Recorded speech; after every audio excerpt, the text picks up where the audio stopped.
What is going on? This is Darius from AutoFair Nissan, and today we're going to be doing a little walk around of the 2022 Nissan Leaf. The Leaf is a compact hatchback car that is fully electric and is currently available in two different trim levels. You have the Leaf S and the Leaf SV Plus. The differences between those are going to be some features, but mainly battery capacity and range and powers at that.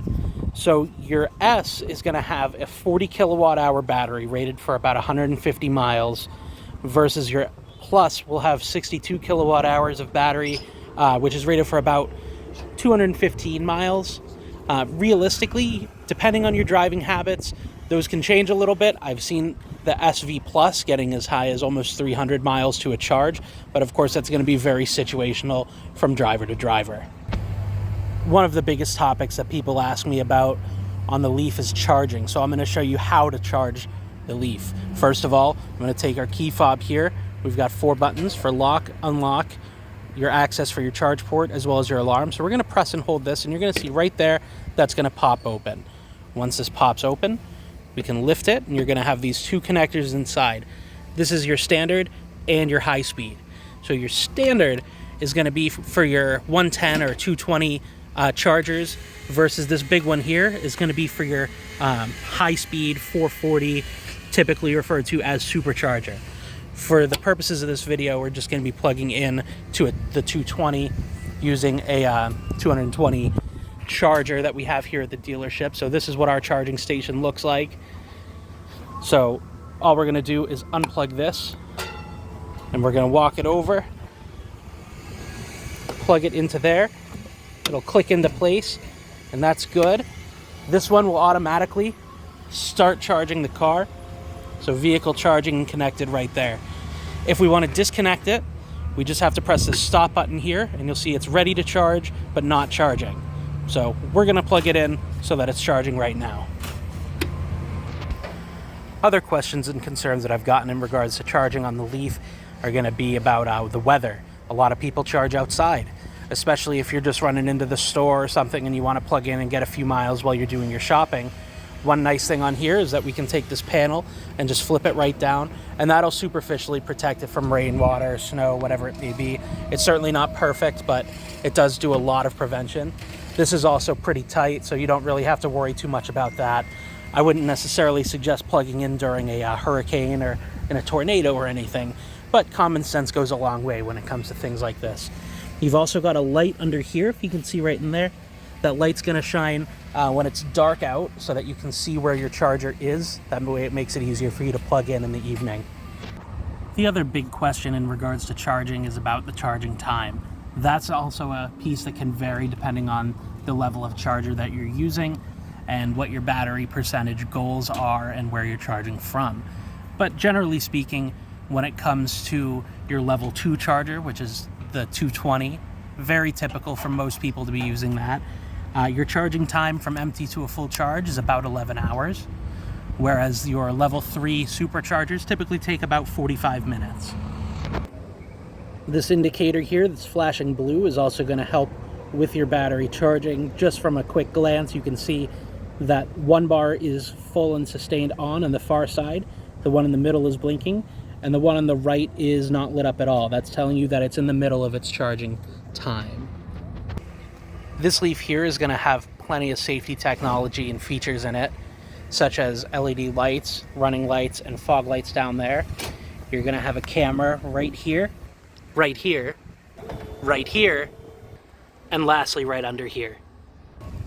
There are also rear sonar dots right here, and same thing on the other side, that are going to be used for your rear automatic braking, rear cross traffic alert, rear sonar, etc. Those are going to be very handy when driving down the road and for parking, especially if you don't have the visibility. Taking a look in the trunk here, this is how we receive the cars. You have your floor mats, you're going to have a first aid kit, an emergency roadside kit, and over here in this bag actually clips up right to here. That's going to be your charger. It does include a charger with a 110 and a 220 adapter, which is pretty typical on all of the Leaf models. Also, this trunk space is nice and deep. If you see from the side here, You've got a good amount of room behind it. It is a compact car, but cargo space wise, this one does have about 24 cubic feet compared to some of the other compact cars in its class, such as the Civic, the Sentra, the Elantra, the Corolla, which are all going to have roughly 4 to 6 cubic feet less of cargo space. That is your one big advantage to having the hatchback, is you do gain extra height. Now sitting in the back seat, you can see this driver's seat is all the way back. I'm a pretty average height person, and I've still got plenty of legroom here. Not too bad at all. Down here for your backseat passengers, there are USB plug-ins as well as cup holders down in the floor area. And these back seats can also fold down simply by pulling up on this tab and pulling it down. So that drops down there. It's not completely flat with the back, but it does give you a ton of extra room if need be it. And you can see your overhead anchor here that goes over the top of the seat for car seats, as well as you have the latch system underneath here for your more typical car seats. When we're in the proximity of the car, we can actually put this key fob away. I'm going to lock it here, put it back in my pocket, and we can gain entry to the car using this button right down here. So give that a press and it'll unlock the door. 2 presses will unlock all the doors, and a 3rd press will lock them all. Looking down here, your driver's seat does have full power adjustment with lumbar support.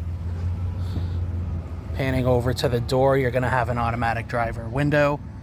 Your locks and your mirror adjustments are there as well. And if we come back out and take a look on that mirror, you're going to see your blind spot monitor.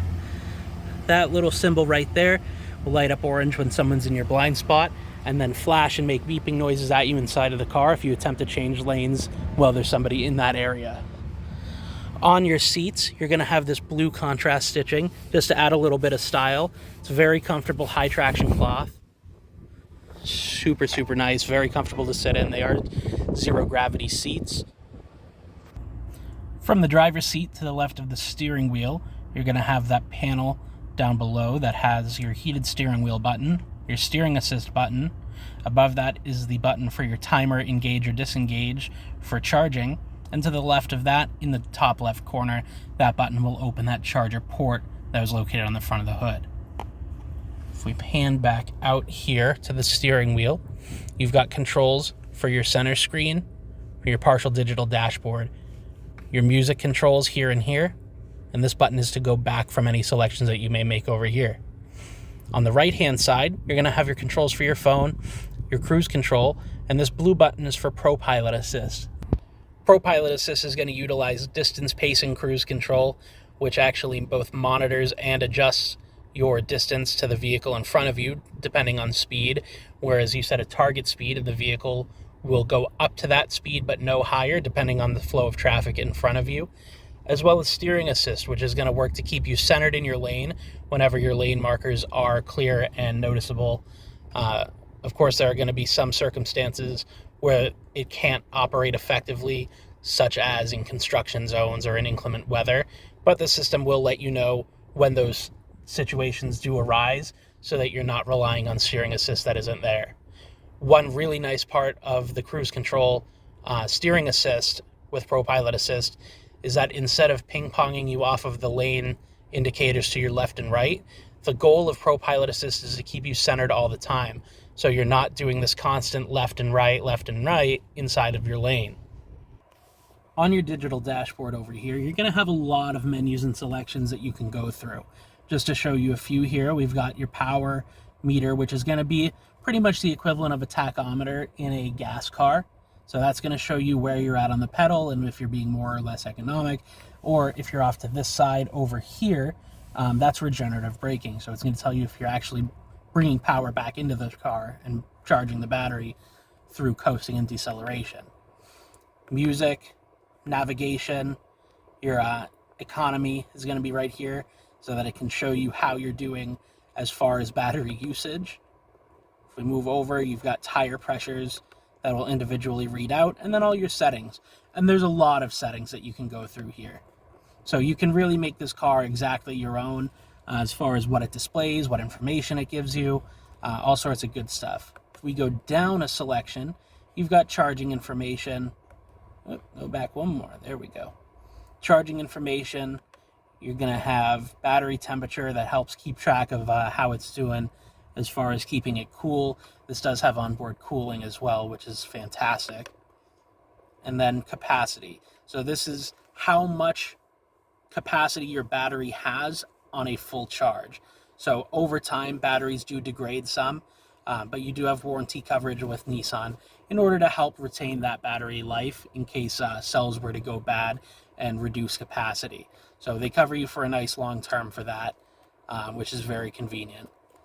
This is your estimated mileage to empty based on your current driving habits. That does change as you drive the car. So if you do drive more conservatively, that number can go up when you're even at a full charge compared to the estimated 212, 215 that you would get typically right out of the box.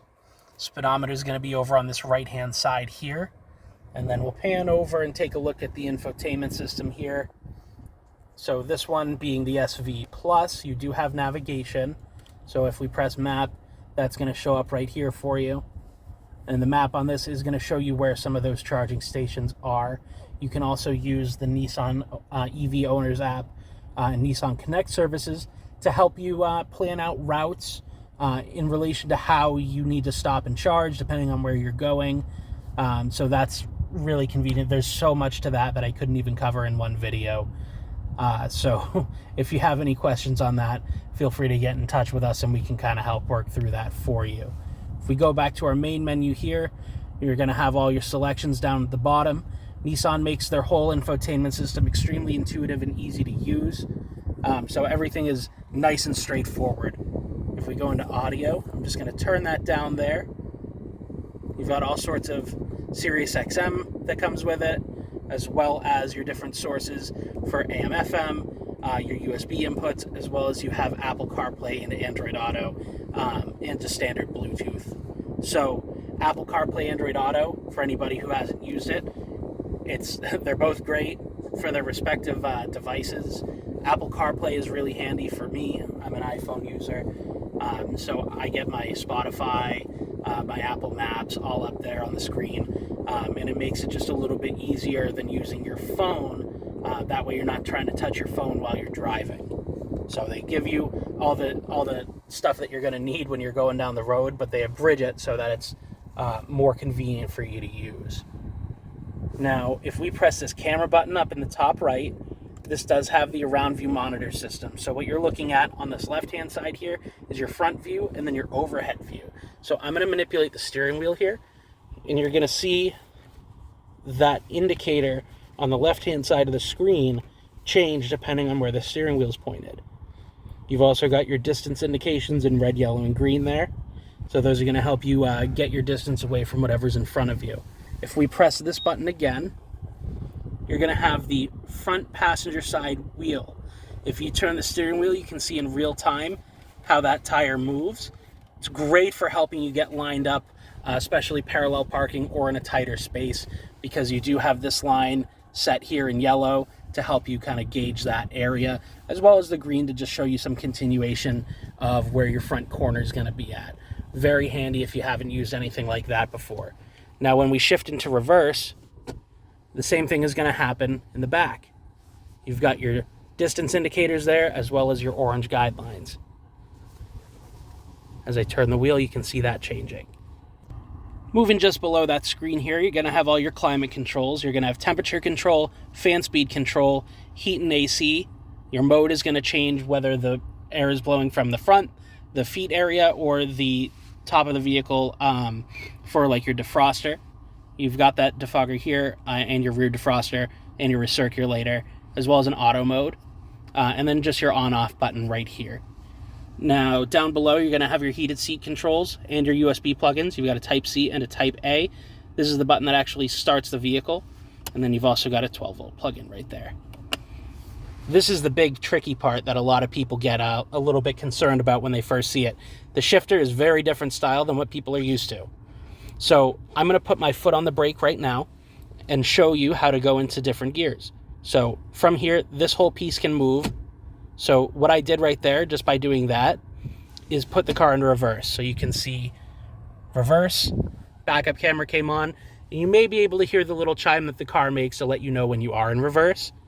If we want to go out of reverse and into drive, we just grab the palm shifter, move it over and down.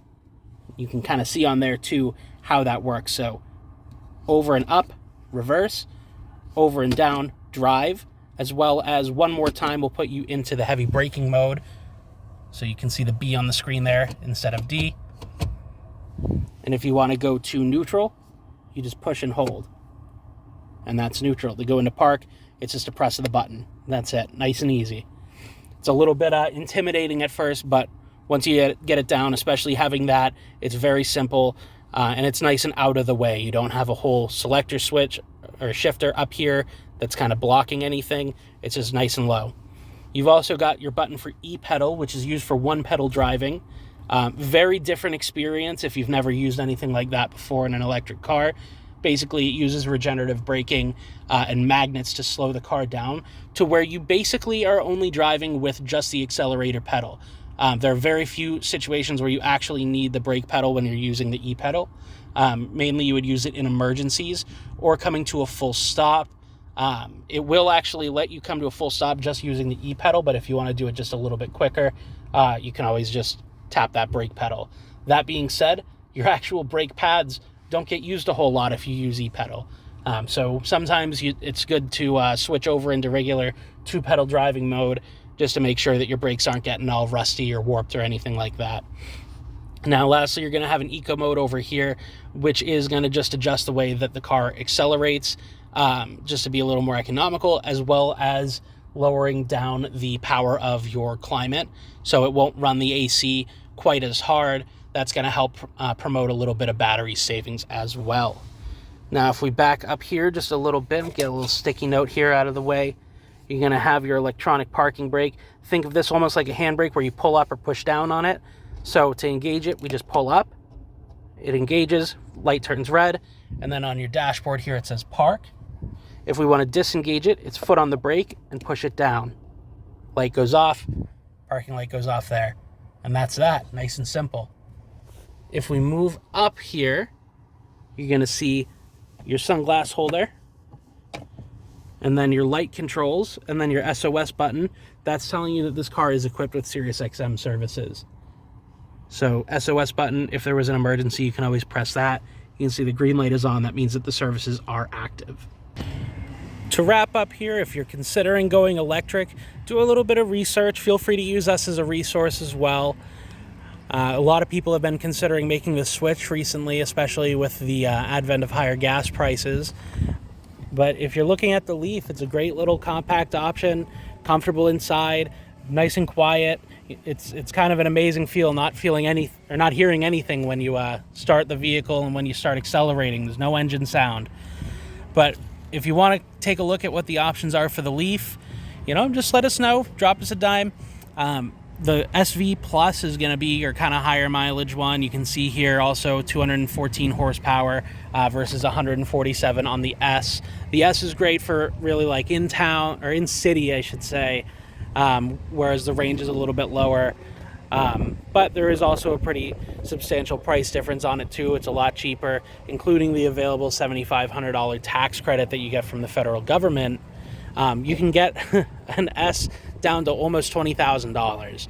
So for a brand new car, especially when you look at the fuel savings over a 5-year term versus average, that's versus the average new car. So if you're driving a car that's a few years old, but maybe got some miles on it, you're probably looking at much higher savings than that. But versus the completely average new car at about 30 miles per gallon combined, that's some insane savings. So let us know if there's anything that we can answer for you. Feel free to leave a comment or give us a call, give us an email, or come on down. We're happy to go over this stuff with you. Times are changing a little bit. These cars are getting more and more popular, as well as some of the other electric models, even from Nissan. So if it's something that you want to kind of take a look at and be on the initial stroke of change, then feel free. Let us know. We're happy to help.